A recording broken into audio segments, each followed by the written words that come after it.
Selamat pagi, Suster Tince. Hari ini kami ada di Tince, guru agama kami. Ya, hari ini kami ada di susteran bersama dengan Suster Theodora. Suster Theodora. Nah, Suster Theodora, kami boleh ya wawancara tentang beberapa hal tentang hidup di Mutiara. Boleh Suster ceritakan sedikit tentang diri dan kongregasi Suster yang Suster ikuti? Saya Suster OSF itu Ordo Santo Fransiskus yang pusatnya di Roma, pendirinya itu di Belanda. Jadi jenderatnya itu di Roma. Terus kalau di sini provinsi ada 17 provinsi, jadi di seluruh Indonesia itu, di seluruh dunia ya. Banyak. Ya, saya masuk tahun 1984. Sudah lama banget ya, Ya, Suster, itu saya ya? sudah pesta perak dan 4 tahun lagi nanti pesta 40 tahun ya.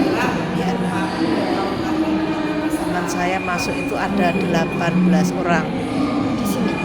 Waktu Waktu mau masuk. masuk suster itu ada 18 orang dan saat masuk sampai sekarang ini 40 tahun. Sejak kapan apa yang memicu Suster mulai hidup membiara? Ya, saya tertarik dengan seorang suster pertama-tama.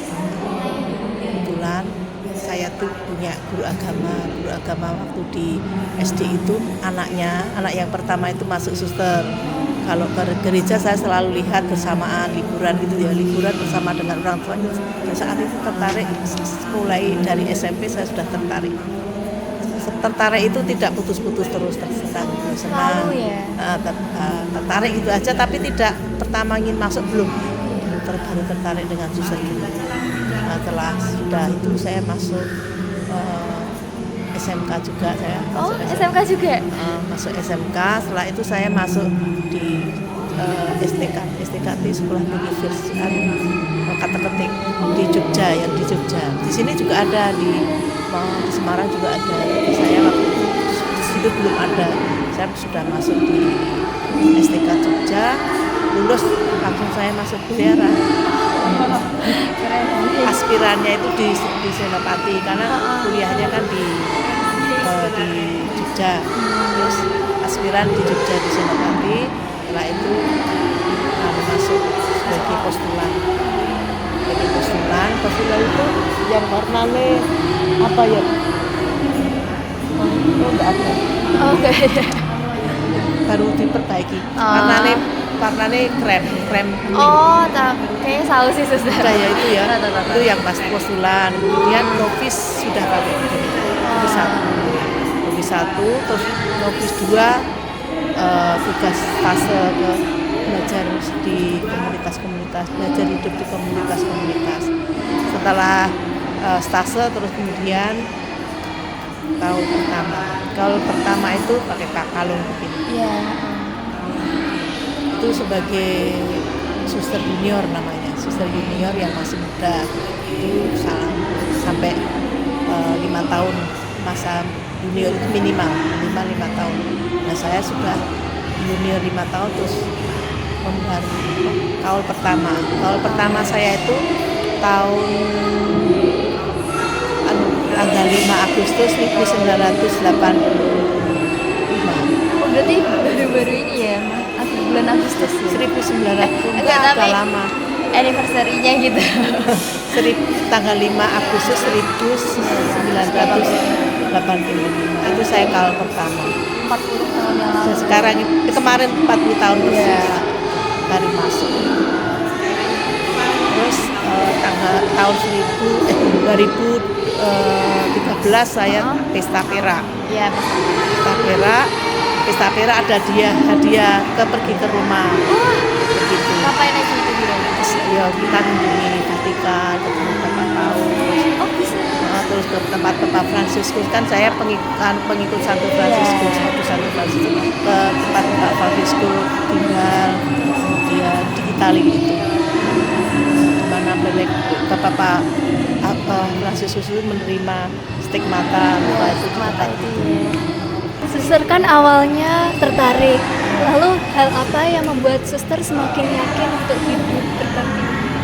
ya kenal ya, terus kenal, setelah tertarik kenal dengan suster, kemudian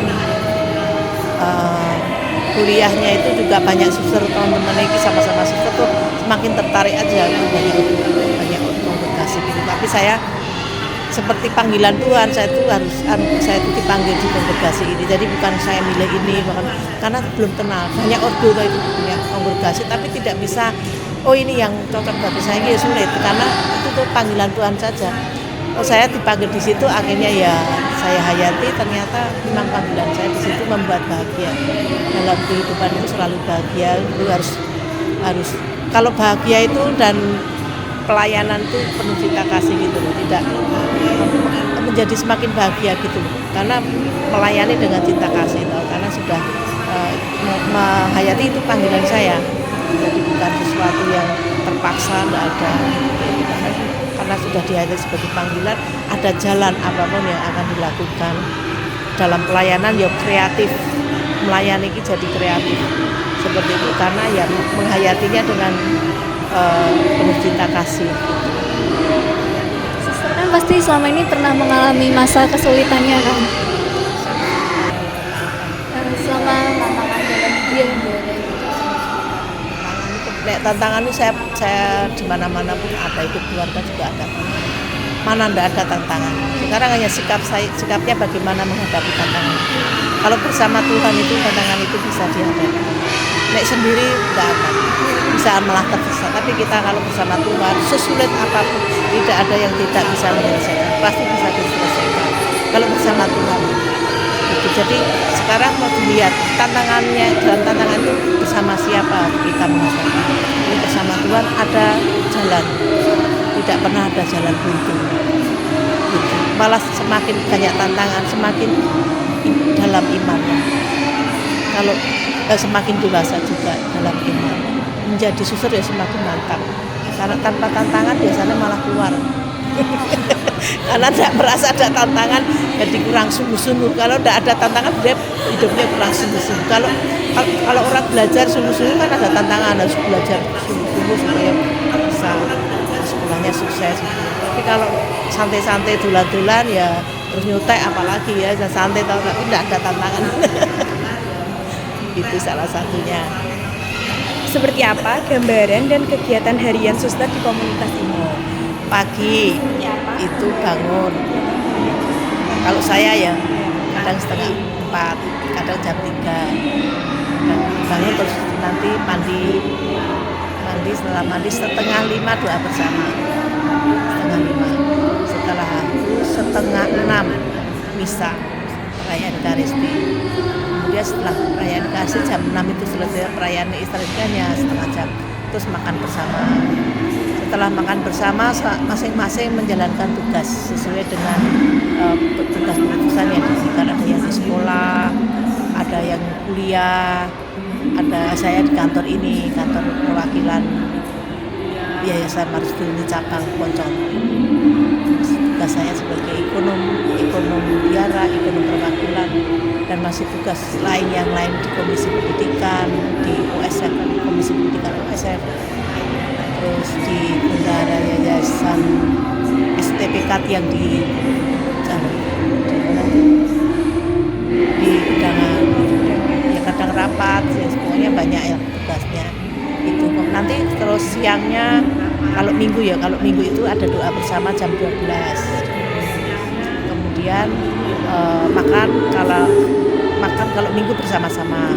Tapi kalau hari biasa makan itu gantian. Kan maksudnya bukan bergantian menurut jamnya masing-masing karena tugasnya maksudnya beda-beda gitu.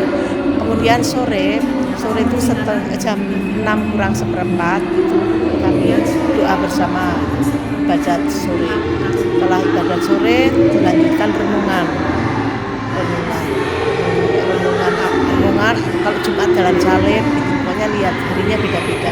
Atau bacaan rohani, bisa bacaan dari statuta atau dari anggaran dasar. besar atau dari kitab suci itu ditentukan oleh pemimpin. Kecuali hari Rabu itu hari free mencari bahan sendiri. Hari Rabu doanya sendiri, tapi itu juga mencari renungannya, mencari bahan sendiri.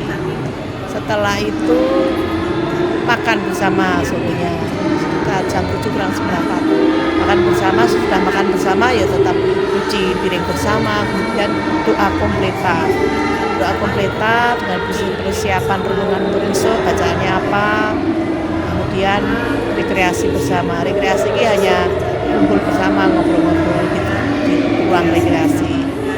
Setelah itu rekreasi paling tidak setengah jam, terus bisa istirahat atau masing-masing mengerjakan tugasnya sendiri. Kalau saya kadang-kadang masih masuk kantor mengerjakan yang masih kececer tadi sampai selesai, kemudian istirahat. Oh, jadi gitu ya keseharian suster di sini. Kalau pagi sebelum bisa itu ya ada renungan pribadi. Terus bidang pelayanan apa yang paling suster tekuni dan suster sukai? Kalau saya itu menjalankan tugas bukan karena suka dan tidak suka, tapi karena diutus oleh pemimpin, oleh potensial, oleh Dewan Provinsi itu. Kalau karya OSF itu ada karya sosial, karya pendidikan, karya kesehatan, karya pastoral, yang satu kesehatan. Nah, saya memang sudah pernah di satu formasi di pendidikan suster. Saya pernah di banyak bidang ya, pernah di kesehatan juga, tapi di bidang keuangan, banyaknya di keuangan. Kemudian di sosial juga di keuangan, kemudian di pendidikan juga di keuangan, banyaknya. Pernah juga di sekolah, di SD, di TK pernah, kemudian pernah di SMP, pernah di SMK yang di Mangunsudi, yang Fransiskus Mangunsudi itu pernah di sana. Jadi semua karya saya sudah masuk. Terus pernah ngajar di novisiat, tapi hari ini berhenti ngajar karena mau pindah di Senopati, Jogja. Pindah ke Jogja. Jadi tidak ngajar lagi. Jadi untuk mendampingi para suster-suster junior yang kuliah, itu masih muda-muda, itu mendampingi suster-suster yang di Jogja sana. Tapi tidak ngajar lagi di novisiat. Berarti cuma mendampingi suster-suster yang masih Ya, junior. kan saya di sana mendapat tugas pemimpin biara dengan sendiri, tak bertanggung jawab dengan semua anggotanya. Termasuk yang junior harus dipelihara panggilannya, ada pelajaran juga. Pengalaman apa yang paling membekas selama melayani, suster?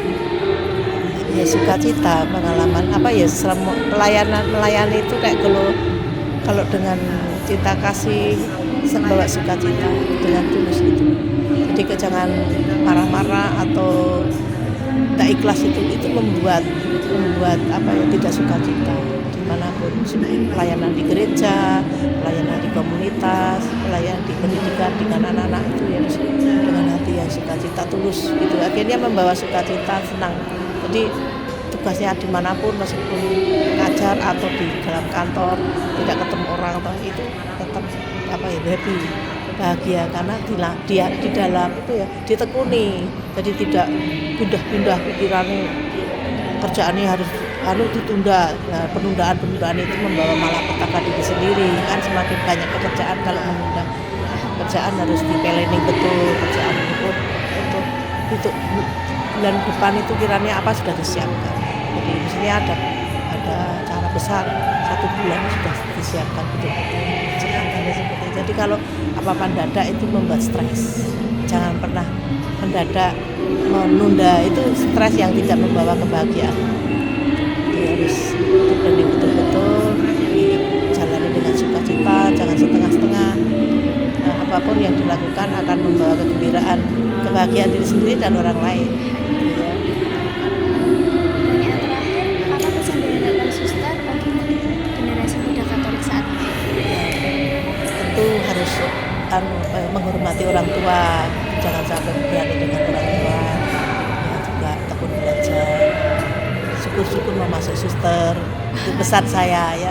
Jangan takut masuk suster. Banyak masalah apa sudah di keluarga ya, banyak masalah. Sekarang tinggal cara menghadapinya dengan siapa. Kalau dengan Tuhan selalu ada jalan. Saya tunggu kalau mama suster. Harapan saya begitu, dek jadi suster ya silahkan masuk di tempat saya. Tapi kalau ikut keluarga ya apa ya harus setia, nggak cerai-cerai. Nah, tapi sekarang sukses dulu sekolahnya yang baik, dapat pekerjaan, bekerja dengan baik itu pesannya. Terima kasih suster buat wawancaranya hari ini.